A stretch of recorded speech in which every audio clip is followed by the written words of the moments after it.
pour une analyse franche et convaincante. Yasmine Abdel-Fadel. Je retrouve Isabelle Huot. Isabelle, j'avais hâte de te parler parce que c'est la première fois que je parle à quelqu'un qui est un dieu de la nutrition. Ah, parce que moi, je suis un diable de la nutrition. Ben, j'en reviens pas, Yasmine. Tu me dis ça. Tu dis, moi, je mange mal. Je suis dans les chaînes de restauration rapide. Je les aime, c'est bon. Ça paraît pas. Ton énergie incroyable. Ben, c'est ça. La peau lumineuse, les cheveux incroyables. Il n'y a pas de signe d'aliments ultra transformés dans cette Yasmine-là. Écoute, je te le dis, je suis pas très bonne. T'sais, moi, là... je passe pas à côté des brocolis, puis je passe pas à côté des choux de Bruxelles, là, tu sais. J'oblige mes enfants à les manger, par contre. Je fais semblant que moi, je les mange, mais je les tasse. Moi, écoute, on va bien s'entendre. Moi, ce que je préfère manger, c'est les légumes. Donne-moi juste des légumes. Pour moi, la patate, c'est un légume. Frites? Ben, frites pilées avec ben du beurre. Ah oui, du fromage. C'est mon légume préféré.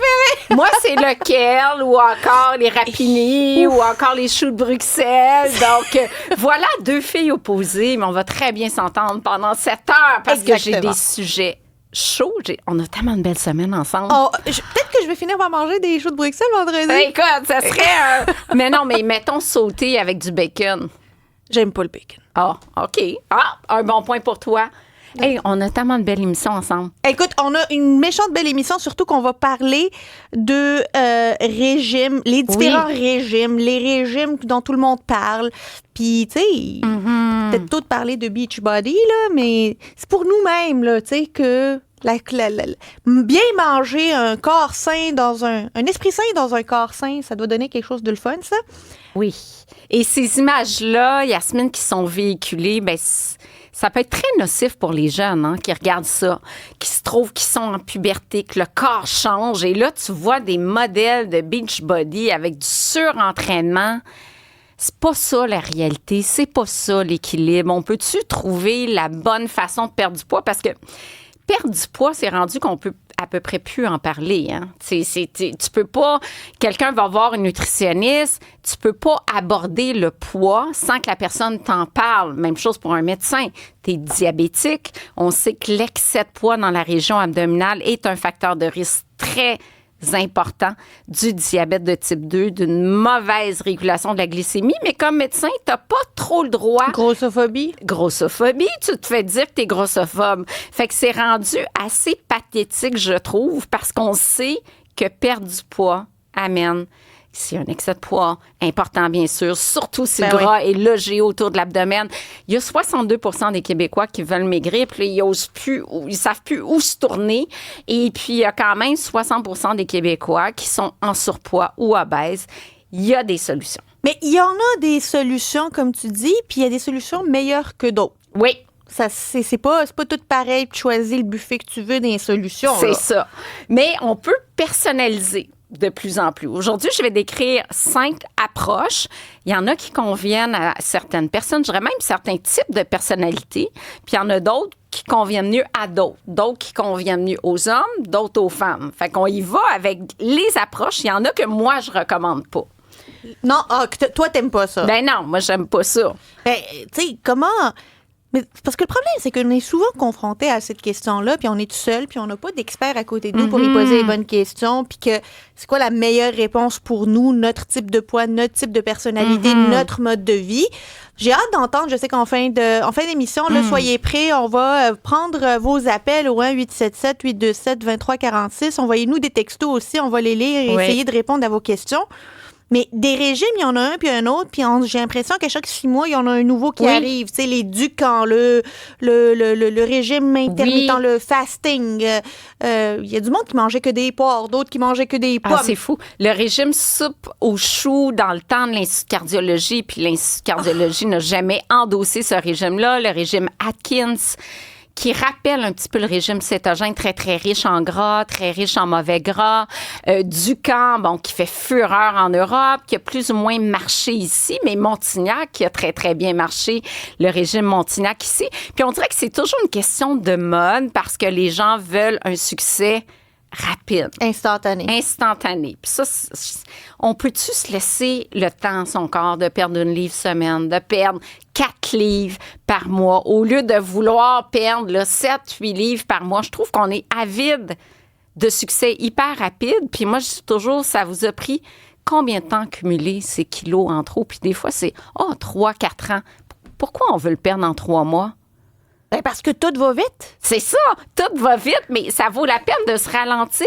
Je pense à notre Jean-Philippe en régie qui a perdu 80 livres en 80 semaines, qu'il maintient depuis 10 ans, Jean-Philippe Leroux, Incroyable. qui est notre réalisateur, producteur. C'est toute une belle histoire de succès, surtout parce qu'il le maintient et on se cache pas, perdre du poids, c'est facile, le maintenir, c'est difficile. Donc, en rafale, Yasmine, le régime cétogène que je ne recommande pas parce que 70 à 80 des calories proviennent des gras, des lipides. On parle de 175 grammes pour un régime à 2000 calories de lipides par jour, donc l'équivalent de 44 cuillerées à thé de beurre. Du gras, en veux-tu? En v'là. Moi, le gras me hausse le cœur. Fait que je vois pas comment je serais capable de faire un régime comme celui-là. Protéines modérées, mais très, très peu de glucides. C'est un régime faible en glucides. 5 à 10 des calories sous forme de glucides, 25 à 50 grammes par jour. C'est l'équivalent d'à peu près une tasse de fraises dans la journée, mais on exclut le pain, on exclut les légumineuses, on exclut tous les aliments qui apportent des glucides. Oui, Et de la bonne humeur. Et de la bonne humeur, parce que les glucides contribuent à faire entrer le tryptophane au cerveau, neurotransmetteur du bien-être. Donc, oui, il y a effectivement un petit peu plus d'irritabilité, d'agressivité. On se met à utiliser les corps cétoniques au lieu d'utiliser les sucres comme carburant. Puis là, il y a des effets reliés à la hausse des corps cétoniques en circulation. Ça coupe l'appétit, un effet sur la satiété, mais il y a également un effet sur l'haleine, un haleine un peu de vernis à ongles, un petit peu acétone. Ça, c'est assez marquant, là. Surtout au début d'une cétose. Je dis, probablement qu'il fait un régime très bas en glucides. Les aliments conçus pour les gens sur ce régime-là ont souvent du stevia, des faux sucres. L'OMS a recommandé de se retirer de ces aliments-là qui sont ultra transformés, qui pourraient nuire à la santé globale. Ça peut avoir un impact négatif sur le microbiote. Ça peut amener une inflexibilité dans le sens crois ou meurs. Moi, j'ai vécu ça beaucoup parce que j'ai défendu. J'ai été contre cette approche-là. Je l'ai dit haut et fort dans plusieurs tribunes. Salut, bonjour à TVA, à LCN. Puis on dirait que c'est comme un peu des adeptes qui suivent ça. Puis le fait qu'on apporte des nuances... Tu fais partie de la gang ou tu fais pas partie de la gang? Ben, c'est ça. Puis j'en fais pas partie. Ben, peux-tu croire, Yasmine, que j'ai eu des menaces de mort? Attends. On parle d'une diète, là. J'ai eu des menaces. T'es-tu en train de nous dire qu'on a de l'entrisme cétogène au Québec? Ben, voilà. Écoute, non, mais c'est terrible, mais j'ai eu des lettres de menaces de mort au bureau. Ça n'a pas d'allure. Parce que je disais, faites attention. Tu sais, quand je dis c'est sectaire, il y a des gourous autour de ça. Crois ou meurs. Cette inflexibilité-là, pour un régime alimentaire, regarde. Faut que tu sois pas bien, là. Ben, c'est ça. Faut que tu sois pas bien. Je suis bien d'accord avec toi. Prends-toi une tasse de sucre, fais quelque chose, là. Oui, c'est ça. Fait que, bref, quelques pistes exploratoires pour les bienfaits de cette approche-là, s'il y en a pour traiter l'épilepsie réfractaire, certaines maladies neurodégénératives de type Alzheimer, il y a des pistes de recherche qui pourraient être intéressantes. Perte de poids rapide au début, on parle de 10 livres dans le premier mois, mais attention, sur 12 mois, le régime n'est pas plus efficace qu'un régime modéré en calories de 1500, 1600, 1600 calories. Fait que sur le poids, c'est pas vraiment une raison véritable de l'adopter. Deuxième régime, est-ce qu'on a une photo? Parce que j'ai envoyé une photo à la belle Florence. Ça, c'est très, très, très populaire dans les réseaux sociaux. Oui, on arrive, mais avant, un petit clin d'œil à un régime que je vois passer depuis plusieurs mois. Voilà, c'est le régime carnivore. Donc, la jolie jeune fille qui pèse à peu près 100 livres se régale de sa collation, un gros T-bone qu'elle mange dans l'auto en guise de collation. Parce que le régime carnivore, c'est manger exclusivement des aliments d'origine animale, matin, midi et soir, et en collation. Bonjour le gras, bonjour le trop de protéines qui peut nuire à la santé rénale, notamment. Trop de protéines, c'est pas bon. On a un article de Dr Martin Junot à l'effet qu'il fallait pas manger trop de protéines, trop de gras saturés. je comprends pas. On sait que le règne végétal, c'est ce qui apporte le plus de bénéfices. Puis là, c'est la tendance. Puis il y en a plein, même au Québec, là, qui mangent ça le matin, là, du steak avec du beurre. S'il vous plaît, ne faites pas ça. Steak le matin, là, j'ai le cœur qui lève, là, tu sais. Moi aussi. Je veux dire, une affaire qu'on a Oui. immigré. J'ai immigré avec mes parents jeunes à l'âge de 8-9 ans. Puis on est arrivé ici. Puis quand on allait bruncher, nous, on voyait du monde manger des saucisses puis du bacon. Oui. Mais chez nous, là, c'était impossible de manger de la viande le matin. Là. Du laminé, des petites Des maisées. petites, tu sais, limite des crêpes, quelque chose de plus sucré, des viennoiseries, Ouais, tu sais. oui, mais, OK. mais manger de la viande comme ça, là, on comprenait pas. Puis je comprends toujours pas, il faut que je le dise. Oui, c'est ça. Moi non plus, j'ai aucun intérêt le matin. Des fruits, des produits laitiers, des grains entiers. Oui, c'est frais. On a besoin de ça après la nuit. Ce qui m'amène au jeûne intermittent, qui est probablement le régime le plus populaire, le jeûne intermittent. Il y a plusieurs façons de le pratiquer. La plus fréquente, c'est le 16-8. Donc, je prolonge le jeûne de la nuit. Je ne déjeune pas et je mange le midi et le soir, par exemple. Je mange dans une fenêtre de temps entre midi et 20 heures. Et il y a une façon aussi, le 5-2. Je mange librement 5 jours et je pratique le jeûne intermittent 2 jours. De suite? 2 jours décalés. Tu sais, ça pourrait être, je fais 2 jours d'alimentation, une journée de jeûne, je recommence à manger 2 jours et là... Ça. Mais c'est un jeûne modifié maintenant, c'est-à-dire on mange 500 calories. Fait qu'on peut se permettre de manger un petit peu de poisson avec des légumes verts. Il y en a qui alternent une journée sur 2. La grosse tendance, c'est le one meal a day, un repas par jour. Et là, moi, ma question comme experte en nutrition, comment on fait pour rencontrer les besoins nutritionnels avec un seul repas? Tu sais, c'est comme, non. Est-ce possible? Non, c'est pas possible parce que le repas, il ferait ici toute la table, là, une belle table à cube. À un moment donné, on serait plus capable de manger tout ça. Le jeûne intermittent amène une perte de poids modérée. On parle de 3-4 livres par mois. C'est pas spectaculaire. Les effets sont surtout du point de vue de la santé métabolique, la baisse de la tension artérielle, la baisse des triglycérides, l'augmentation de la sensibilité à l'insuline, la gestion de l'hémoglobine glyquée qui est le témoin de la gestion de la glycémie des 3 derniers mois.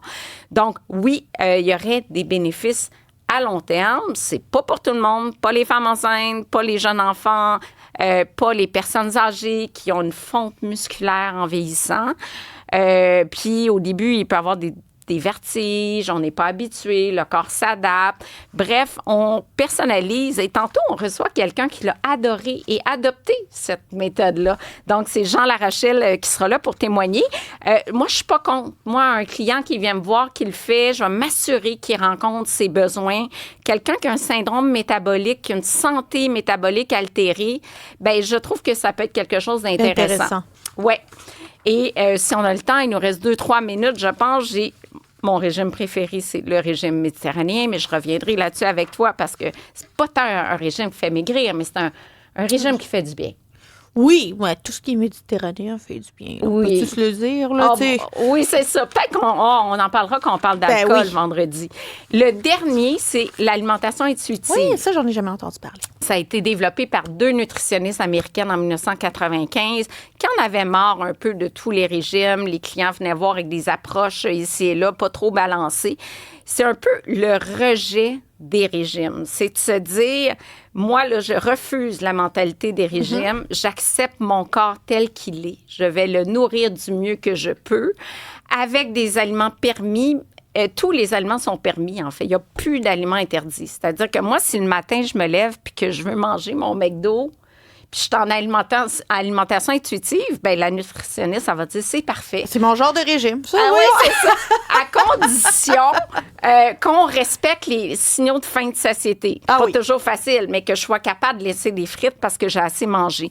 C'est pas un régime qui amène une perte de poids. Là. On est vraiment dans l'estime de soi, l'acceptation corporelle, meilleure santé mentale, moins de crise de boulimie, moins de troubles alimentaires.